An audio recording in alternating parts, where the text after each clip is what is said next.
What's going on, my friend? It's Jeff Newport from JasonStrength.com. And in today's video, we are discussing how you can avoid or get rid of lower back spasms, lower back tightness, or lower back soreness from using your kettlebells. Now, why are we discussing this? Well, I got an email the other day from Jay, which isn't his real name, and he was on day 2 of the Giant, which he said he loved when his lower back seized up. We are going to go ahead and throw the contents of this email up here on the screen so you can follow along. He says, on day 2, I made it about 10 minutes in before my lower back seized up. I'm guessing this was either because of horrible form or not enough recovery from day 1. Probably bad form, but I felt great after day 1. I was curious if you recommend working with any belts for better support. I know they're mainly designed for powerlifting, but I figured I'd get your opinion before starting back up again. Great question. Well, first of all, I never recommend using a weightlifting belt unless you're a competitive powerlifter or competitive Olympic lifter. And the truth be told, even when I was competitive lifting, I didn't use a belt. So what do you do instead? Well, I recommend you build your own belt. That's what we did back in the day. And I'll tell you how to do that in a moment.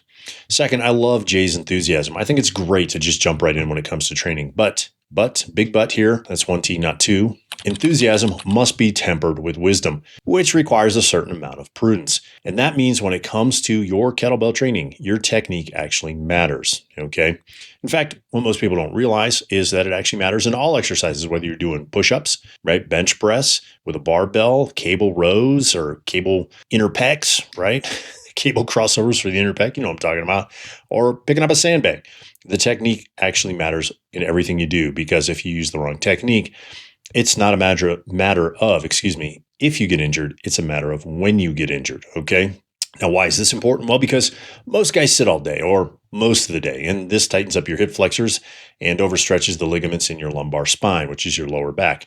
And as a result, 3 things typically happen when this is the case. Number 1, your head falls forward and hangs over your desk. And as a result, number 2 occurs. Your breathing mechanics change for the worse. So you end up taking shallow breaths, which means you weaken your main breathing muscle, which is your diaphragm. And as a result, you're no longer able to produce intra-abdominal pressure, or IAP, to stabilize your spine and your pelvis when you're swinging your kettlebell or pressing it overhead. And that means number 3, your abs, specifically your inner unit, right? And those are the muscles that contract to create IAP, intra-abdominal pressure, they become disconnected from your brain. And as a result of that, your body has to use other muscles to create stability around your spine and pelvis when you move and lift your trusty kettlebell overhead, right? Or between your legs.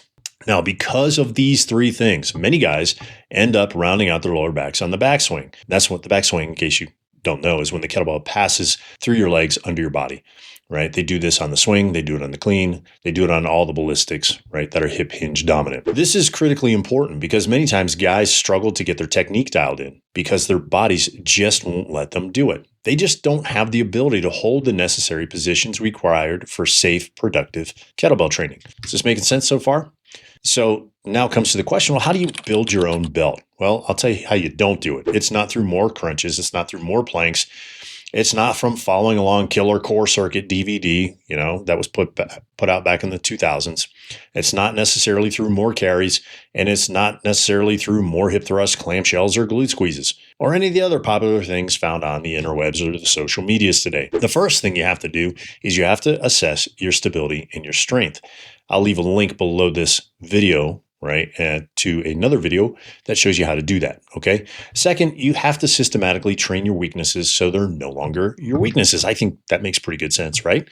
So for most guys, most desk jockeys, it's going to be stability, the ability to stabilize your spine and your pelvis under load, hands down. Well, Jeff, how do you know this? Well, 30 plus years of experience training desk jockeys. Okay, that's how I know this, and having to do that myself, even though I wasn't a desk jockey. Now, how you do that? Well, you use specific exercises to reinstall your body's ability to create intra-abdominal pressure. And that way you can stabilize your spine. Now, and here's the most important part that we need to talk about.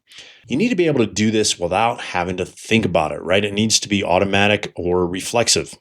From there, you train your strength. And when you do, you improve your ability to create more force. And then from there, finally, you train your power. What's your power? Well, that's the ability to A, do more work, and B, to be able to do that work in less time, right? With kettlebell training, this means you're able to lift more explosively more often. Swings, snatches, cleans, push presses, jerks, they all become much, much easier. And as a result of training in this way and in this order, you see results faster. What kind of results? Well, how about more strength? How about more muscle mass? How about increased muscle definition and less body fat? Those are a great place to start, right? How about more energy? How about it taking less effort to doing daily tasks that you're used to doing so you're not exhausted at the end of the day or exhausted after you punch the honey-do list on a Sunday afternoon? Okay? Well, if you want to know how to do this, well, I've put together a simple plan for you to follow so that you can get rid of or prevent lower back spasms and seizures inside a program called Systematic Core Training for Kettlebells. All right. You start by watching and implementing the information inside with the first video called Your Core Foundation. Then you simply tack on 5 to 10 minutes of systematic core training on the front and back of any kettlebell training program you're currently doing.